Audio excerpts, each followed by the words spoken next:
തുടങ്ങല്ലേ. മലയാളികളുടെ ഏറ്റവും പ്രധാനപ്പെട്ട ഒരു സവിശേഷത ലോകത്തെവിടെയും കുടിയേറുക എന്നുള്ളതാണ്. ഒരു പ്രവാസി മനസ്സുള്ള ജനതയാണ് മലയാളി. അവിടെ അധ്വാനിച്ച് ഉണ്ടാക്കുന്ന അവരുടെ വരുമാനം കേരളത്തിന്റെ വികസനത്തിന്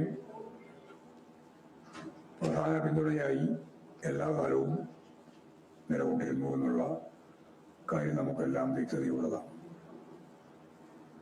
അതിനാൽ ലോകത്ത് എവിടെ ഏതു ഭാഗത്തും ഉണ്ടാകുന്ന അക്രമങ്ങൾ, യുദ്ധങ്ങൾ, അതുപോലെ തന്നെ തെറ്റായ രീതിയിലുള്ള നിരവധിയായ പ്രവണതകളെല്ലാം കേരളത്തിലെ ജനങ്ങളെ പരിഭ്രാന്തരാക്കുന്ന വിഷയങ്ങളായിരിക്കും. മലയാളികളേറെ തിങ്ങിപ്പാർക്കുന്ന ഒരു പ്രധാനപ്പെട്ട രാജ്യമാണ് ഖത്തർ. ഖത്തർ ഉൾപ്പെടെ ഇസ്രയേലിന്റെ കടന്നാക്രമണം, ബോംബാക്രമണം കേരളീയ ജനങ്ങൾ വലിയ ഞെട്ടലോടുകൂടിയാണ് ശ്രദ്ധിച്ചത്. ആക്രമണം അവസാനിക്കുന്നു എന്നുള്ളതല്ല, ലഭിച്ചുകൊണ്ടിരിക്കുന്ന സൂചനകൾ വീണ്ടും തുടരും എന്നാണ് അമേരിക്കയുടെ പിന്തുണയോടുകൂടി ഇസ്രയേൽ ഇപ്പോഴും പ്രഖ്യാപിച്ചിട്ടുള്ളത്. സ്വതന്ത്ര പാലസ്തീൻ എന്ന ഏറ്റവും പ്രധാനപ്പെട്ട കാര്യം ഇന്ന് തന്നെ അംഗീകരിച്ചതാണ്. അവരുടെ പ്രമേയത്തിൽ അംഗീകരിച്ച ഒരു കാര്യമാണ്. പക്ഷേ അത് നടപ്പിലാക്കാൻ സാധിക്കാത്ത സാഹചര്യമാണ് ഇപ്പോഴും ഉണ്ടായിട്ടുള്ളത്. സാമ്രാജ്യത്വ ഇടപെടലിന്റെ ഭാഗമായിട്ടാണ് യുഎൻഒയുടെ പ്രമേയം നടപ്പിലാക്കാൻ സാധിക്കാതിരിക്കുന്നത്.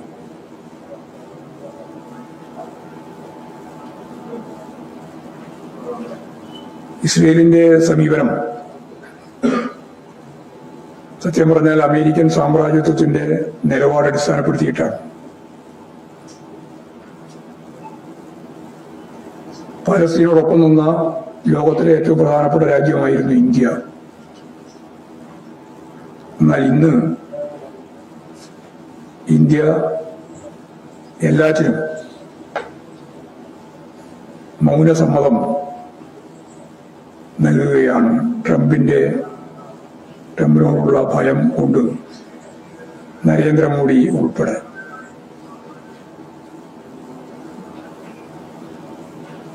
ഒരു രാജ്യത്തെ ആക്രമിക്കുക, അതിനുശേഷം അവ പിടിച്ചെടുക്കുക, ഇന്നേ വരെ കേട്ടുകേൾവിയില്ലാത്ത രീതിയിലുള്ള ഒരു പുതിയ പ്രഖ്യാപനം കൂടി വന്നിരിക്കുകയാണ്. അത് ഞങ്ങൾ വിൽക്കും എന്നതാണ്. യുദ്ധം ചെയ്ത് കരഭൂമി പൂർണ്ണമായിട്ടും കൈയടക്കിയതിനു ശേഷം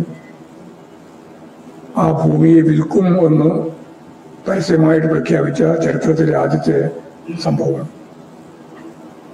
അത് ഇപ്പോൾ ഇസ്രയേൽ പ്രഖ്യാപിച്ചു കഴിഞ്ഞിരിക്കുകയാണ്. അപ്പോൾ ഇസ്രയേലിന്റെ ഇത്തരം നയങ്ങൾക്കെതിരായി ശക്തിയായ പ്രതിഷേധം രേഖപ്പെടുത്തുന്ന ഒരു രാജ്യമായ ഇന്ത്യ അമേരിക്കൻ സാമ്രാജ്യത്വത്തിന്റെ ഒപ്പം ചേർന്നു സാമ്രാജ്യത്വ അനുകൂലമായ നിലപാട് സ്വീകരിക്കുന്നു എന്നുള്ള ലജ്ജാകരമായ അവസ്ഥ നമ്മുടെ രാജ്യവും ഇന്ന് അഭിമുഖീകരിക്കുന്നുണ്ട്. അമേരിക്കൻ സാമ്രാജ്യത്വത്തിന്റെ പിന്തുണയോടുകൂടി നടത്തുന്ന ഇസ്രയേലിന്റെ ഇത്തരത്തിലുള്ള കടന്നാക്രമണങ്ങളെ ശക്തിയായി പ്രതിഷേധിക്കാൻ നമ്മുടെ നാട് മുന്നിട്ടിറങ്ങും എന്ന കാര്യത്തിൽ യാതൊരു സംശയമില്ല. വലിയ പ്രതിഷേധങ്ങൾ ഉയർന്നു വരുന്നുണ്ട് രാജ്യത്ത്.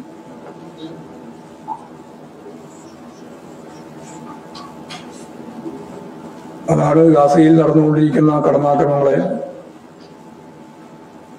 കലാ സാഹിത്യ സാംസ്കാരിക മേഖലയിലുള്ളവർ അവരുടെ രചനയിലൂടെ അവരുടെ പ്രതികരണങ്ങളിലൂടെ ശക്തിയായിട്ട് പ്രതിഷേധിക്കുന്നത്.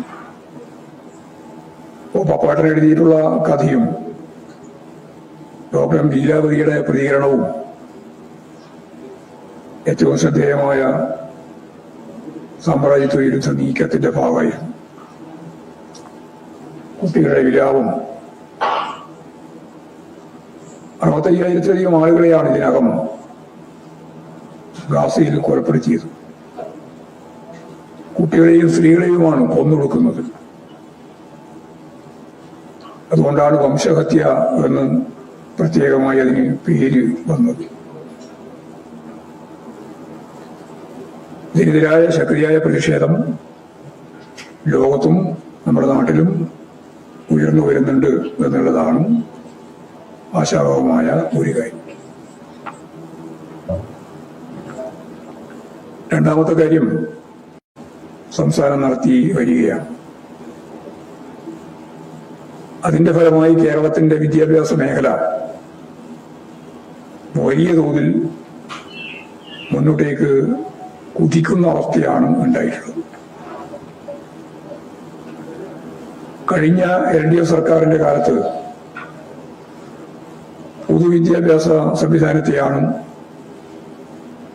ശക്തിപ്പെടുത്താൻ വേണ്ടി തീരുമാനിക്കുകയും നിലപാട് കൈകാര്യം ചെയ്യുകയും ചെയ്തത്.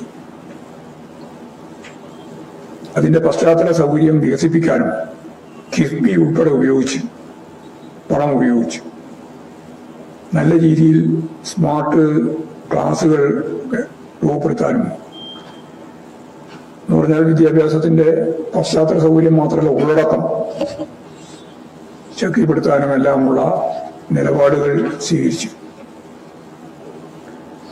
ഇതിന്റെ തുടർച്ചയായിട്ടാണ് ഉന്നത വിദ്യാഭ്യാസ രംഗത്ത് വലിയ കുതിപ്പുണ്ടാവണം എന്ന് ഗവൺമെന്റ് തീരുമാനിച്ച് മുന്നോട്ട് വന്നത്. ഇപ്പോൾ നമ്മുടെ കേരളത്തിന്റെ പൊതുചിത്രം പരിശോധിച്ചാൽ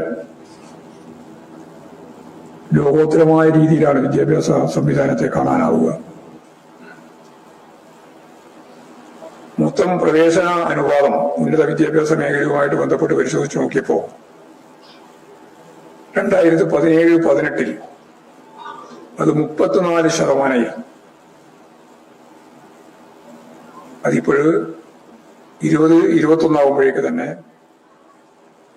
43.2% ഉയർന്നു പ്രവേശന അനുപാതം. സ്ത്രീകളുടെ കാര്യത്തിൽ നോക്കുമ്പോൾ വലിയ കുതിപ്പാണ് നമുക്ക് കാണാൻ സാധിച്ചത്. 2017-18 38% പ്രവേശന അനുപാതം. ഇപ്പോൾ 2021 ആകുമ്പോഴേക്ക് 52% മാറി. വലിയ മുന്നേറ്റമാണ്. പ്രത്യേകിച്ച് സ്ത്രീകളുടെ ഉന്നത വിദ്യാഭ്യാസവുമായിട്ട് ബന്ധപ്പെട്ട് പരിശോധിച്ചാൽ പ്രത്യേകമായിട്ട് ഇന്ത്യയിലെ മികച്ച 17 സർവകലാശാലകളിൽ 3 കേരളത്തിലാണ് ഉള്ളത് എന്നതാണ് പ്രത്യേകത. NIEF-ന്റെ റാങ്കിംഗ് പട്ടികയിൽ കേരള സർവകലാശാല ഇപ്പോഴ് 5ാം സ്ഥാനത്താണ് ഉള്ളത്. കുസാറ്റ് 8ാം സ്ഥാനത്തും മഹാത്മാഗാന്ധി സർവകലാശാല 17ാം സ്ഥാനത്തുമാണ്. കോളേജുകളെടുത്ത് പരിശോധിച്ച് നോക്കിയാൽ ആദ്യത്തെ 100 റാങ്കിനുള്ളിൽ സംസ്ഥാനത്ത് 18 കോളേജുകളുണ്ട്. അത് 300 കോളേജുകളെ എടുത്ത് പരിശോധിച്ചാൽ നമുക്ക് 73 കേരളത്തിൽ നിന്നാണ് എന്ന് കാണാം. അതിൽ 18 സർക്കാർ കോളേജുകളാണ്. ഇപ്പൊ നല്ല രീതിയിലുള്ള വിദ്യാഭ്യാസ മേഖലയിലുള്ള മുന്നേറ്റം 2017-18 മുതൽ നാക് അക്രഡിറ്റേഷന്റെ A++ റാങ്ക് നേടുന്ന സർവകലാശാലയായി കേരള സർവകലാശാല മാറിയിട്ടുണ്ട്. അതേപോലെ മഹാത്മാഗാന്ധി സർവകലാശാല A++ അംഗീകാരം വീണ്ടും കരസ്ഥമാക്കിയിട്ടുണ്ട്. കാലിക്കറ്റ് സർവകലാശാലയും കുസാറ്റും A+ നേടുന്ന നിലയും ഉണ്ടായിട്ടുണ്ട്. എന്ന് പറഞ്ഞാൽ ഉന്നത വിദ്യാഭ്യാസ രംഗത്തെ ഇത്തരം വലിയ രീതിയിലുള്ള മുന്നോട്ടേക്കുള്ള കുതിപ്പ് ഗവർണർമാരെ ഉപയോഗപ്പെടുത്തി എങ്ങനെയാണ് തകർക്കാനാവുക എന്നതാണ് ഭരണവർഗം, പ്രത്യേകിച്ച് കേന്ദ്ര ഗവൺമെന്റ് ശ്രമിക്കുന്നത്. ഗവർണറെ ഉപയോഗപ്പെടുത്തി നിലവിലുള്ള നിയമവ്യവസ്ഥയെ കാറ്റിൽ പറത്തിക്കൊണ്ട് ഗവർണർ ഇടപെടുമ്പോൾ നിയമപരിരക്ഷ ഉറപ്പുവരുത്തുന്നതിനും അക്കാദമിക് സമൂഹത്തിന്റെ പിന്തുണയോടെ വിദ്യാഭ്യാസത്തെ സ്നേഹിക്കുന്ന കേരളീയ ജനത ശക്തിയായി പ്രതിഷേധിക്കുകയും മുന്നോട്ടേക്ക് വരികയും ചെയ്യുന്നു എന്നുള്ളതാണ് ഇതിൽ നമുക്ക് അനുകൂലമായ പ്രധാനപ്പെട്ട ഒരു ഘടകം. സാമൂഹികമായ പശ്ചാത്തലം അതാണ്. ഈ രംഗത്തെ കോടതി വിധികൾ ഗവർണർമാർക്കെതിരായിട്ടാണ് വന്നുകൊണ്ടിരിക്കുന്നത്. ഗവർണർക്ക് അനുകൂലമായ വിധികളൊന്നും ഹൈക്കോടതിയിൽ നിന്നും സുപ്രീം കോടതിയിൽ നിന്നും ഉണ്ടാകുന്നില്ല. എന്നാൽ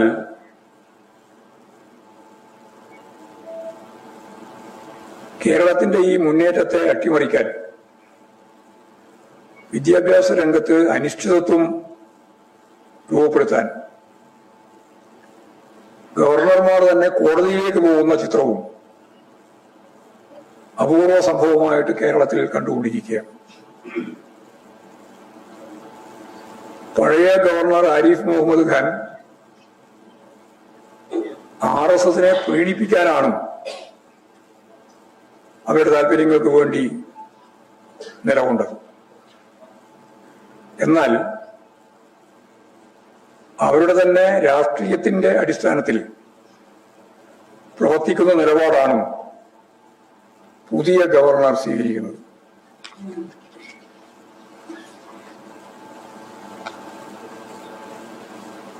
കേരളത്തിന്റെ ഉന്നത വിദ്യാഭ്യാസ രംഗത്തെ തകർക്കാൻ കോടതിയിൽ നിരന്തരമായിട്ട് ഇടപെടും. എന്നിട്ടും അവരുടെ ലക്ഷ്യം പൂർത്തീകരിക്കാനാവാത്ത സാഹചര്യത്തിലാണിപ്പോൾ യഥാർത്ഥത്തിൽ കേരളത്തിലെ സർവകലാശാലകളുമായി നടക്കുന്ന, ഗവൺമെന്റുമായി നടക്കുന്ന നിയമ പോരാട്ടത്തിന്റെ ഭാഗമായിട്ട് അവർ എത്തിച്ചേർന്ന് നിൽക്കുന്നത്.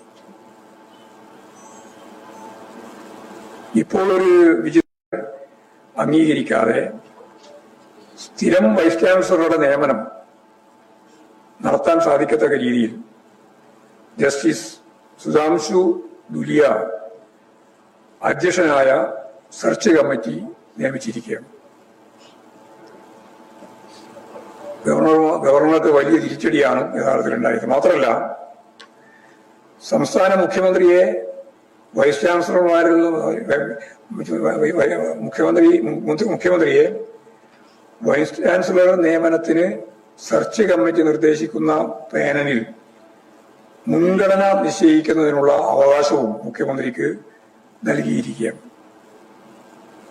ഇപ്പോൾ കേരളത്തിലെ സർവകലാശാലകളെ സംഘപരിവാർ താവളമാക്കി മാറ്റാനുള്ള നീക്കത്തിനെതിരെ ശക്തിയായ ഒരു വിധിയാണ് സുപ്രീം കോടതിയുടെ ഭാഗത്തുനിന്ന് ഉണ്ടായിട്ടുള്ളത്. ഇപ്പോൾ ഈ സർക്കാരിന്റെ നിലപാടിനെതിരെ സുപ്രീം കോടതിയെ സമീപിച്ച സർക്കാരിന്റെയും അതുപോലെ തന്നെ സിൻഡിക്കേറ്റിന്റെ ഒക്കെ സംവിധാനത്തിനെതിരെയാണ് സുപ്രീം കോടതി യഥാർത്ഥത്തിൽ ഗവർണർ പോയത്. അതിന് ചെലവായത് 11 ലക്ഷം രൂപയാണത്രേ.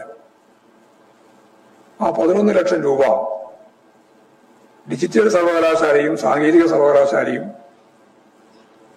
5.5 വീതം കൂടി 5.5 ലക്ഷം റുപ്യ ഈ ഡിജിറ്റൽ സർവകലാശാലയും 5.5 ലക്ഷം റുപ്യ സാങ്കേതിക സർവകലാശാലയും നൽകണം എന്ന് നിയമവിരുദ്ധമായി ഗവർണർ ആവശ്യപ്പെട്ടിരിക്കുകയാണ്. സർവകലാശാലയുടെ നിലവിലുള്ള ആക്ടും സ്റ്റാറ്റ്യൂട്ടും അനുസരിച്ച് പണം നൽകാൻ സാധിക്കുന്നതല്ല. അപ്പോ ചാൻസലർ പദവി ഉപയോഗിച്ച് എല്ലാ ജനാധിപത്യ രീതികളെയും തകർക്കുന്ന, സർവകലാശാല ഇടപെട്ട് അതിന്റെ മുന്നേറ്റത്തെ തടസ്സം നിർത്തുന്ന ഗവർണർ തങ്ങളുടെ പാർശ്വവർത്തികളെ ആയിട്ടുള്ള ആളുകളെ ഉപയോഗപ്പെടുത്തി നിയമവിരുദ്ധമായ ഇടപെടൽ ഇപ്പോൾ നടത്താനാണ് ശ്രമിച്ചുകൊണ്ടിരിക്കുന്നത്. അതിന്റെ ചെലവ് യൂണിവേഴ്സിറ്റികൾ നൽകണം എന്ന വിചിത്രവാദവും ഇപ്പോൾ നടത്തുകയാണ്. ഇതിനെതിരായി വലിയ പ്രതിഷേധം ഉയർന്നു വരേണ്ടതായിട്ടുണ്ട് എന്ന് തന്നെയാണ് കാണുന്നത്. നിയമസഭയിലെ പ്രത്യേകതയുള്ള നിലപാടുകൾ സ്വീകരിച്ചു പോകുന്ന സമീപനത്തെ ആളുകൾ ഇപ്പോഴും ശ്രദ്ധിച്ചു തുടങ്ങിയിട്ടുണ്ട്. ജനക്ഷേമകരമായ പ്രവർത്തനങ്ങളുമായി സംസ്ഥാന സർക്കാർ ഇപ്പോഴും മുന്നോട്ടേക്ക് പോവുകയാണ്. അതുകൊണ്ട് തന്നെയാണ് ഓണം കാലം വലിയ പ്രയാസമുണ്ടാവാൻ ഇടയുണ്ടായിരുന്ന വിലക്കയറ്റം ഉൾപ്പെടെയുള്ള പ്രശ്നത്തിൽ ജനങ്ങൾക്ക് അനുകൂലമായ നിലപാട് സ്വീകരിച്ച് പൊതുവിതരണ സംവിധാനം ശക്തിപ്പെടുത്തി ജനങ്ങൾക്ക് ആശ്വാസകരമായ ഒരു ഓണക്കാലം സമ്മാനിച്ചു ഈ ഗവൺമെന്റ് എന്നെല്ലാവരും ജനങ്ങൾ ഒന്നടങ്കം സമ്മതിക്കുക. പ്രതിപക്ഷം സർക്കാരിനെ ആക്രമിക്കാൻ വേണ്ടി കൊണ്ടുവന്ന ആദ്യം മുതലുള്ള അവരുടെ അടിയന്തര പ്രമേയങ്ങൾ, അതായിരുന്നു അവരുടെ ആയുധം. ആ ആയുധം ഇടതുപക്ഷ ജനാധിപത്യ മുന്നണി ഗവൺമെന്റിനെ സംബന്ധിച്ചിടത്തോളം ഒരു ഭയപ്പാടുമില്ലാതെ കൈകാര്യം ചെയ്യാൻ സാധിക്കും എന്നതിന്റെ അടിസ്ഥാനത്തിലാണ് ഇപ്പോ കേന്ദ്ര സർക്കാർ തന്നെ പാർലമെന്ററി വ്യവസ്ഥയെ ക്രിയാത്മകമായ രീതിയിൽ കൈകാര്യം ചെയ്യുന്നില്ല എന്ന ആരോപണമാണ് നമ്മൾ എല്ലാ കാലത്തും ഉന്നയിച്ചിരുന്നത്. ജനകീയ പ്രശ്നങ്ങൾ ചർച്ചയ്ക്ക് തയ്യാറില്ല എന്ന നിലപാടാണ് പാർലമെന്ററി സംവിധാനത്തിന്റെ ഭാഗമായി കേന്ദ്രം സ്വീകരിക്കുന്നത്. എന്നാൽ അടിയന്തര പ്രമേയം എന്ന നിലയിൽ കൊണ്ടുവന്ന ജനങ്ങൾക്ക് താല്പര്യമുള്ള ചർച്ച ചെയ്യാൻ പറ്റുന്ന വിഷയം എന്നുള്ള നിലയിൽ തുടർച്ചയായിട്ട് അടിയന്തര പ്രമേയം ചർച്ച ചെയ്യുന്നതിന് കേരള അസംബ്ലി തയ്യാറായി എന്നുള്ളത് ജനാധിപത്യപരമായ കീഴ്വഴക്കത്തിൽ ഒരു പുതിയ അധ്യായമായിട്ട് മാറിക്കഴിഞ്ഞിരിക്കുകയാണ്. മാധ്യമങ്ങളെ ഉപയോഗപ്പെടുത്തി തെറ്റായ കഥകൾ പ്രചരിപ്പിച്ച് ജനങ്ങളിൽ അതൃപ്തി ഉണ്ടാക്കാമെന്നായിരുന്നു UDFന്റെ ധാരണ. അതുകൊണ്ട് തന്നെ നേരിട്ടുള്ള സംവാദങ്ങളിലും ചർച്ചകളിലും അവർ തകർന്ന് തരിപ്പണമാവുന്ന ചിത്രം രാജ്യം കാണുകയായിരുന്നു എന്നുള്ളതാണ് ഈ പ്രമേയ ചർച്ചയിലൂടെ ഉണ്ടായ ഏറ്റവും പ്രധാനപ്പെട്ട സംഭവം.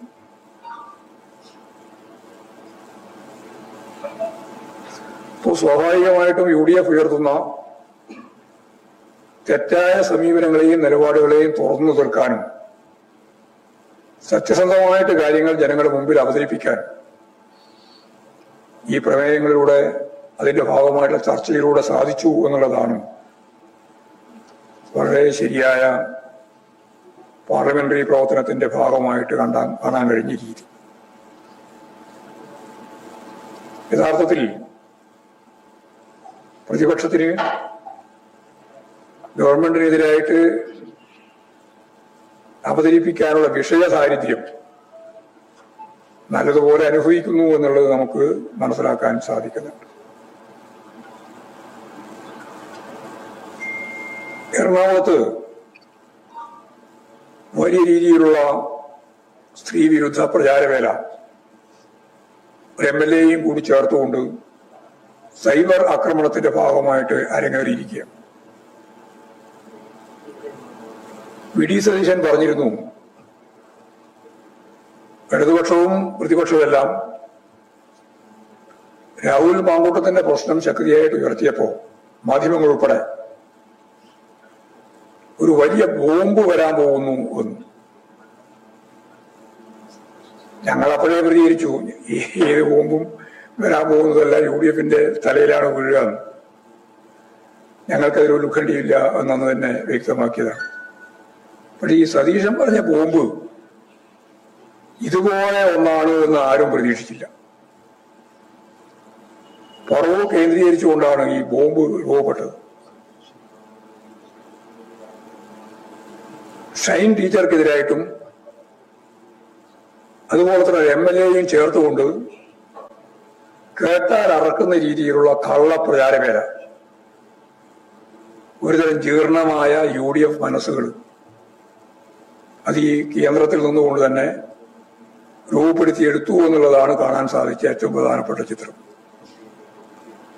വലതുപക്ഷ രാഷ്ട്രീയം ഇത്രയേറെ ജീർണമായിരിക്കുന്നു എന്നതിന്റെ തെളിവാണ് ഈ എറണാകുളത്തെ MLA-ക്കും അതുപോലെ തന്നെ ഷൈൻ ടീച്ചർക്കുമെതിരായിട്ട് നടത്തിയിട്ടുള്ള ആരോപണങ്ങൾ ഓരോ. കേരളത്തിലെ വലതുപക്ഷ ശക്തികൾ സ്ത്രീകൾക്കെതിരായി നടത്തിക്കൊണ്ടിരിക്കുന്ന പ്രചരണങ്ങൾ ആധുനിക സമൂഹത്തിന് ഒട്ടും യോജിക്കുന്ന ഒന്നല്ല. കഴിഞ്ഞ ലോക്സഭാ തെരഞ്ഞെടുപ്പിന്റെ ഘട്ടത്തിൽ ശൈലജ ടീച്ചർക്കെതിരായിട്ടും വീണ ജോർജ് മന്ത്രിക്കെതിരായിട്ടും തിരുവനന്തപുരം മേയർക്കെതിരായിട്ടുമെല്ലാം ഈ സൈബർ ആക്രമണം ശക്തിയായിട്ട് മുമ്പും നടന്നിട്ടുണ്ട്. സൈബർ ഇടങ്ങളെ രാഷ്ട്രീയ പ്രചരണത്തിന്റെ ഭാഗമായിട്ട് രാഷ്ട്രീയ പാർട്ടി ഉപയോഗിക്കുന്നതിൽ തെറ്റില്ല. അത് ഹാസ്യപരമായ അഭിപ്രായങ്ങൾ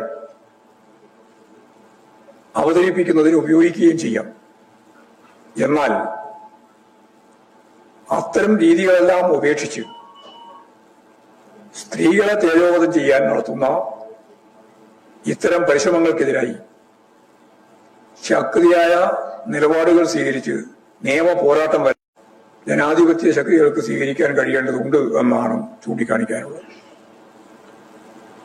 4 MLA-മാരെയും സംശയത്തിന്റെ നിഴലിൽ നിർത്താൻ ശ്രമിച്ച ചില വിഭാഗങ്ങളുണ്ട്. അതിനെതിരായി നിയമപരമായ നിലപാട് സ്വീകരിക്കണം എന്ന് തന്നെയാണ് ഞങ്ങളുടെ അഭിപ്രായം. തെറ്റായ ഒന്നിനെയും അംഗീകരിച്ചു കൊടുക്കുന്ന നില സ്വീകരിക്കാൻ പറ്റില്ല. അതിനെല്ലാം തുറന്നു എതിർത്തുകൊണ്ട് നിലപാട് സ്വീകരിച്ച് മുമ്പോട്ടേക്ക് പോകണം എന്നതാണ് പൊതുവായിട്ട് പറയാൻ. വാർത്ത പുറത്തു വന്നത് CPM കേന്ദ്രങ്ങൾ തന്നെയാണ്. CPM-ന്റെ സൈബർ ടീമാണ്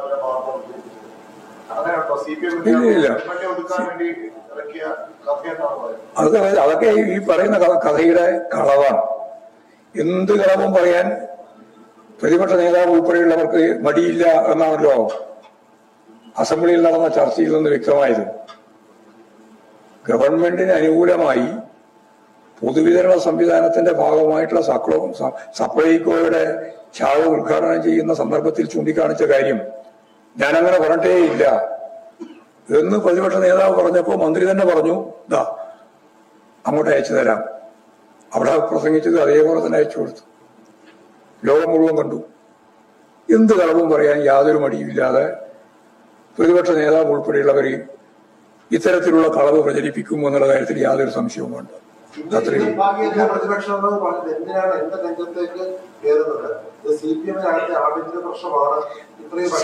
CPIM-ന്റെ ഒരാഭ്യന്തര പ്രശ്നം ഇതിലില്ല. വി ഡി സതീശൻ ഉൾപ്പെടെയുള്ള പ്രതിപക്ഷ നേതൃനിരയിലുള്ളവർ ആസൂത്രിതമായി ചെയ്തുകൊണ്ടിരിക്കുന്ന ഇത്തരം ചെയ്തികളെ തുറന്നെതിർക്കപ്പെടുന്നു എന്ന് വരുമ്പോഴാണ് ഇത്തരം തടി തപ്പുന്നതിന് വേണ്ടിയുള്ള നിലപാടുകൾ സ്വീകരിക്കുന്നത്. പ്രതിപക്ഷ നേതാവ് നിങ്ങൾ ഇതെല്ലാം പറഞ്ഞിട്ട് നിങ്ങൾക്ക് എന്താ മനസ്സിലായത് എന്ന് എന്താണോ അത് എഴുതിയാൽ മതി. ഞാൻ പറയാണ്ട് തന്നെ വ്യക്തമാകുന്നതാണല്ലോ അതെല്ലാം. രാഹുൽ മാങ്കൂട്ടത്തെ രക്ഷിച്ചെടുക്കാൻ വേണ്ടി വി ഡി സതീശൻ നടത്തിയൊരു പ്രചാരണമാണ്. വി ഡി സതീശനാണല്ലോ പറഞ്ഞത് ഞാൻ വലിയൊരു ബോംബ് കൊണ്ടുവരാൻ പോവാണെന്ന്. അപ്പൊ നാട്ടിൽ നിന്ന് മുഴുവൻ ആള് ചോദിക്കുന്നുണ്ട്, നിങ്ങളെല്ലാം ചോദിക്കുന്നുണ്ടല്ലോ. ഞാൻ ഒന്ന് പറഞ്ഞു തീർക്കട്ടെ. അതായത് ഒരു വലിയ ബോംബ് വരാൻ പോകുന്നു എന്ന് അദ്ദേഹം ഗൾഫിൽ നിന്നാണ് പറഞ്ഞത്. അല്ല, അപ്പോഴും ഞങ്ങൾ പ്രതികരിച്ചിട്ടുണ്ട്, അതിന്റെ അകത്ത് യാതൊരു കാര്യമില്ല. പക്ഷെ പത്രക്കാർ പരസ്പരം ചോദിച്ചുകൊണ്ടേയിരിക്കുന്നുണ്ട് എവിടെയാ ഈ ബോംബ് ഇവിടെ എന്ന്. അപ്പൊ അവരെല്ലാം കരുതി വെച്ച ബോംബ് ഇമാതിരി ബോംബാണെന്നുള്ള ജീർണമായ സാഹചര്യത്തെ പറ്റിയാണ് ഞാൻ പറഞ്ഞത്. അത്രയേ ഉള്ളൂ. സതീശൻ ഉണ്ടാക്കിയെടുത്ത ബോംബാണ് എന്ന് ഞാൻ പറയുന്നില്ല. പക്ഷേ പറവൂർ കേന്ദ്രീകരിച്ചുകൊണ്ടാണ് ഈ അരങ്ങേറ്റം എന്ന് പറഞ്ഞാൽ പ്രതിപക്ഷ നേതാവിന്റെ അറിവില്ലാതെ കോൺഗ്രസ് സൈബർ വിഭാഗം ഇത്തരം ഒരു നിലപാട് സ്വീകരിക്കുമെന്ന് നിങ്ങൾ ആരെങ്കിലും കരുതുന്നുണ്ടോ?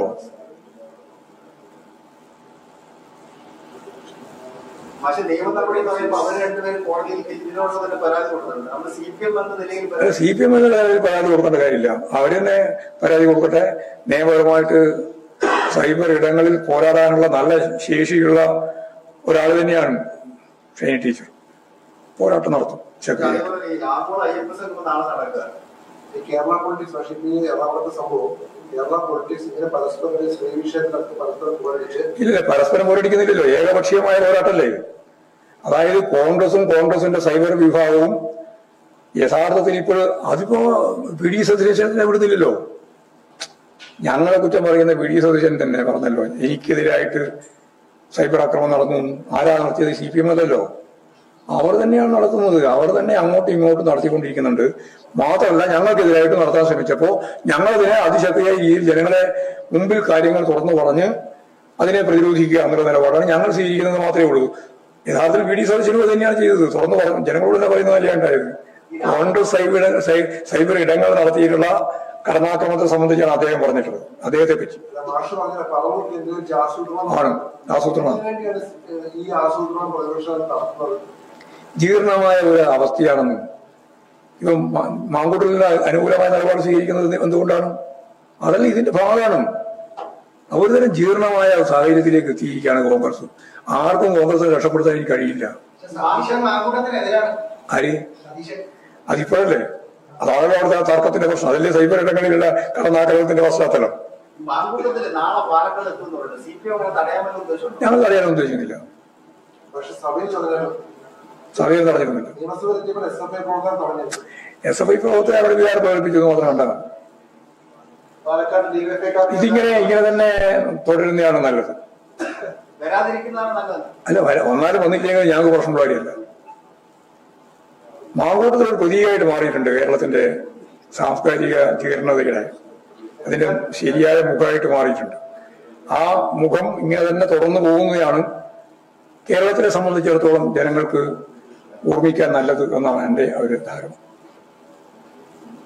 പക്ഷെ പിന്നെ ഈ ആഗോള അയ്യപ്പ സംഘം നാളെ നടപ്പാണ്. ഇന്നിപ്പോ അടിയന്തരപരമായിട്ട് അവർ വിഷയം കൊണ്ടുവന്നില്ലെങ്കിൽ സ്വർണ്ണ നഷ്ടപ്പെട്ടതുമായ വിഷയം കൊണ്ടുവന്നപ്പോൾ അത് പരിഹരിച്ചിട്ടുണ്ട്. അന്ന് പ്രതിപക്ഷ നേതാവ് പുറത്തു വന്നിട്ട് പറഞ്ഞത് ഈ സ്വർണ്ണം കട്ടവരാണ് അയ്യപ്പ സംഘം നടത്തുന്നത്. അത് പുറത്തിങ്ങനെ പറയുമെങ്കിലും അവർ ഇങ്ങോട്ട് ചോദിച്ചിട്ടുള്ളത് ഞങ്ങൾ ക്ഷണിച്ചാൽ ഞങ്ങൾ പങ്കെടുക്കാന്നാണ്. അത്ര പറഞ്ഞാൽ മതി. ഇപ്പം പറഞ്ഞാൽ മനസ്സിലായില്ലേ?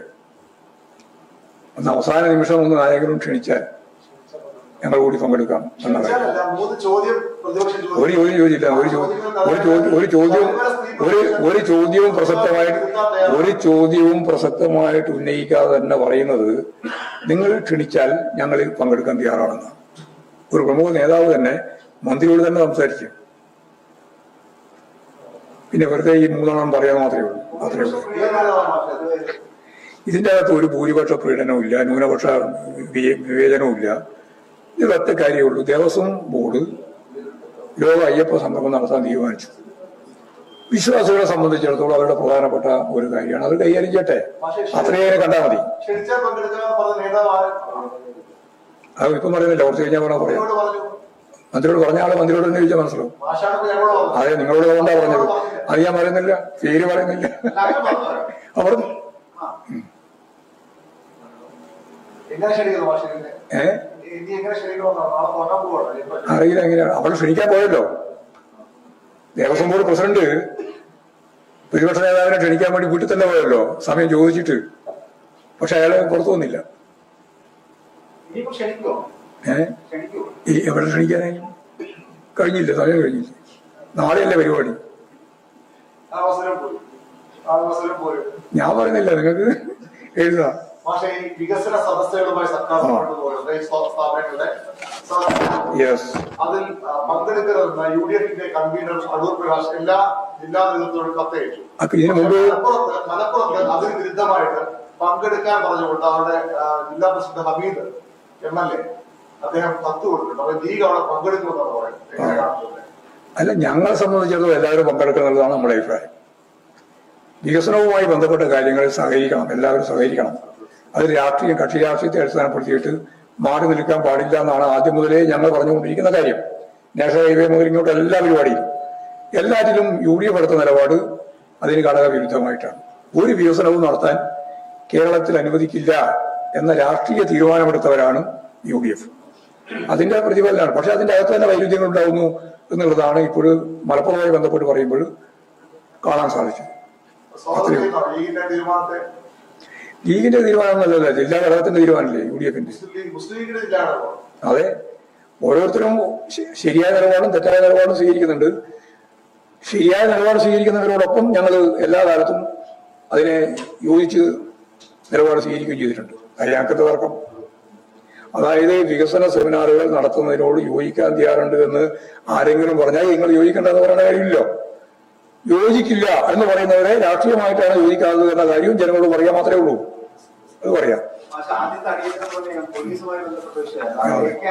പത്രസമ്മേളനം കുറിച്ച് മറുപടി പറഞ്ഞപ്പോൾ പറയുന്നത് മുത്തങ്ങയിലും ശിവഗിരിയും പറഞ്ഞത് പറ്റിപ്പോയത് തെറ്റായിപ്പോയി എന്ന് പറഞ്ഞിട്ടുണ്ട്. തെറ്റായിപ്പോയെന്ന് അദ്ദേഹം തന്നെ സമ്മതിച്ചിട്ടുണ്ട്. അതിനെ ഞങ്ങൾ പറഞ്ഞത് അത് അദ്ദേഹം സമ്മതിച്ചിരിക്കുന്നു. അങ്ങനെ UDF ആണ് വീട്ടിലായത്. AK ആന്റണി എന്ന് പറഞ്ഞത് എന്നെ സഹായിക്കാൻ ഒരാളും ഉണ്ടായിരുന്നില്ല. എന്തൊരു ദയനീയമായ ഒരു അവസ്ഥയാണെന്ന് അറിയിച്ചോ. അപ്പൊ അദ്ദേഹം തന്നെ പറയാൻ പുറപ്പെട്ടു. അദ്ദേഹം തന്നെ പറയുകയും ചെയ്തു, ഒരു അബദ്ധം തന്നെയാണ് പറ്റിയത്.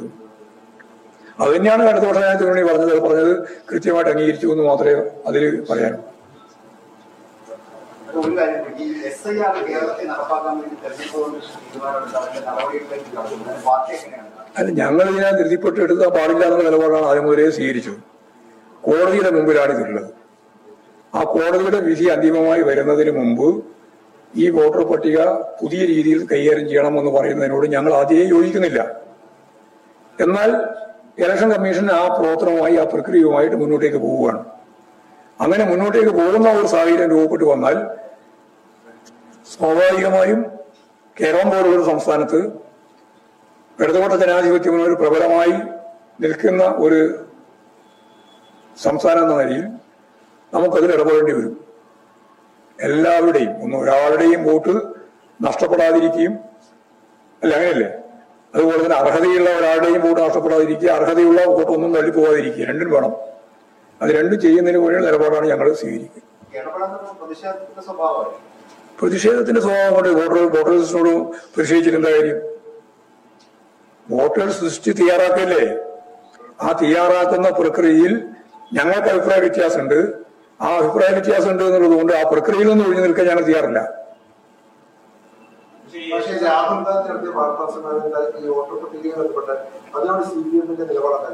അല്ല, ഇതിന്റെ അകത്ത് ഒരുപാട് കൃത്രിമങ്ങൾ നടന്നിട്ടുണ്ട് എന്നുള്ളത് ശരിയാണ്.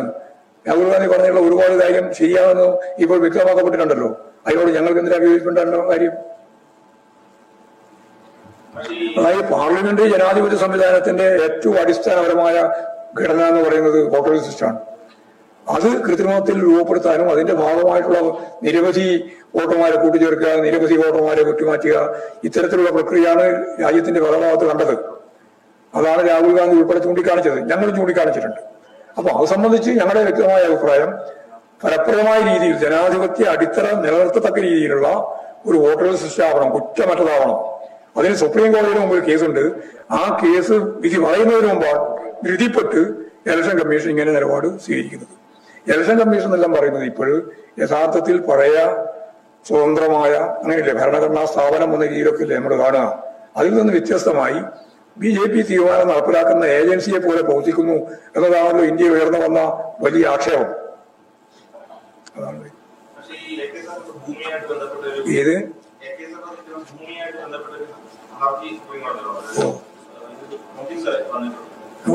നോട്ടീസോ എപ്പോ അല്ല നിങ്ങളല്ലേ പറയും എപ്പോന്ന് ചോദിച്ച മനസ്സിലാ. ഒരു നോട്ടീസ് ഇഷ്യൂ ചെയ്തില്ല. ഒരു കേസ് നിലവിലുണ്ട് അന്നേ. ആ കേസ് നടന്നുകൊണ്ടിരിക്കുക, അത്രേ ഉള്ളൂ. സിമ്പിളായിട്ട് ഒരു കാര്യമില്ല. വെറുതെ ഒരു നോട്ടീസ് കൂടി ഇങ്ങനെ ഉറപ്പിട്ടിരിക്കുക.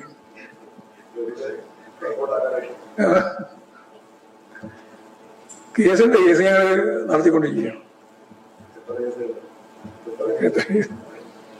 ശരി.